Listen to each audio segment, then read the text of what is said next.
হজরত রাসূলে করিম সাল্লাল্লাহু আলাইহি ওয়াসাল্লাম এর খলিফাবর্গের দেশত্যাগ।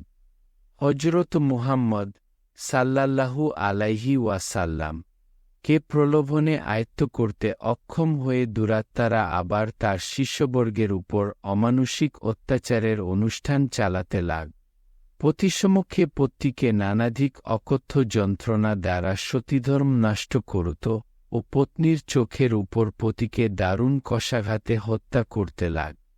শিষ্যদের এই প্রকার দুর্দশা দর্শনে হজরত মুহাম্মদ সাল্লাল্লাহু আলাইহি ওয়াসাল্লাম এর করুণ হৃদয় সহোদরতার স্রোতধারায় ভেসে উঠ।